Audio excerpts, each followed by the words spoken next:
Woman in the Military, documentary by Sienna in Miss Mitat's class, 6th grade. The thesis statement of this documentary is, historically, women have not been able to serve in all capacities of the armed forces. As of 2015, all of this has changed.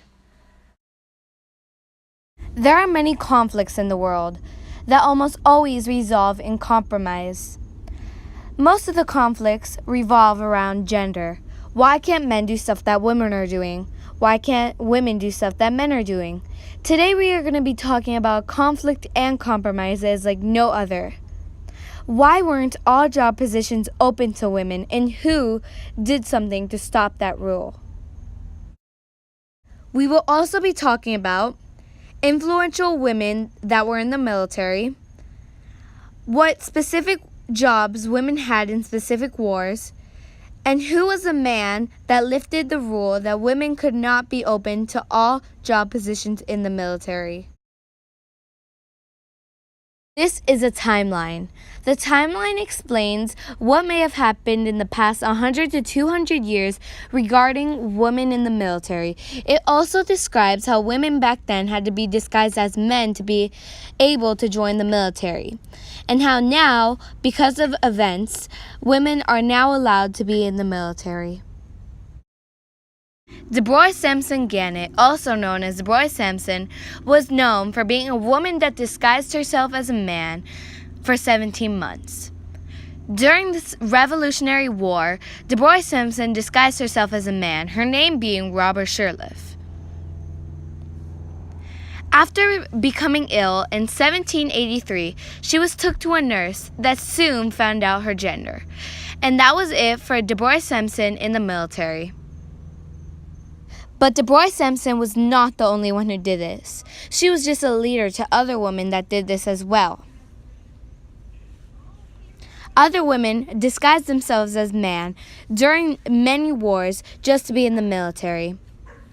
For example, during the Civil War from 1861 to 1865, women served in many roles, and one of those types of roles was being disguised as a man just to be in the military. But women were not only willing to disguise themselves as men to be in the military. Some other women played very influential roles in history, not being disguised as men, such as Rosie the Riveter. This is Rosie the Riveter. You might question, what does she have to do with the military? But actually, Rosie the Riveter has many things to do with the military. She was one of the many women who worked in shipyards and other places to create stuff like weapons for the military, replacing most male workers in the military. Rosie did this in World War II. After World War I and World War II.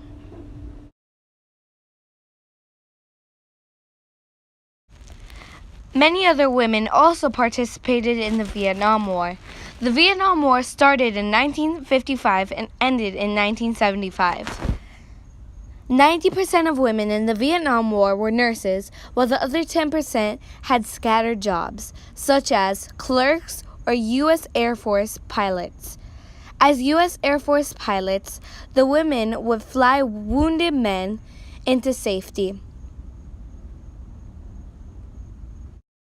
The Iraq War, also known as Operation Enduring Freedom, is another war many women participated in.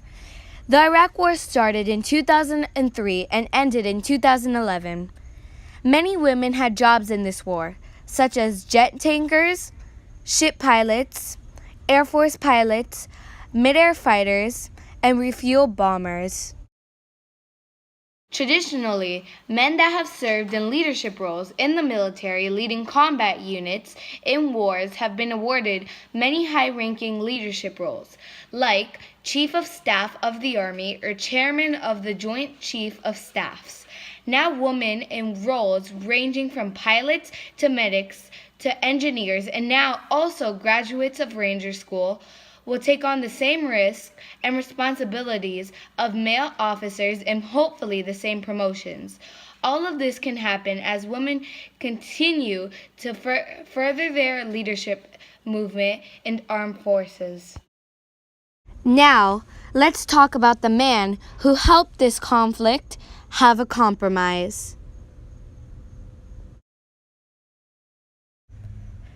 On December the 3rd, in 2015, the Pentagon held a meeting that Defense Secretary Ash Carter went to.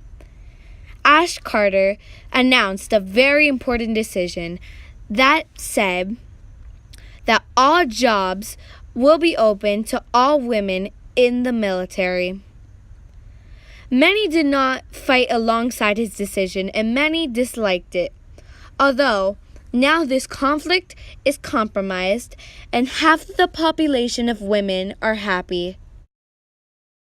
Thanks to this conflict and compromise, hundreds of thousands of millions of women are now fighting alongside us in the military today.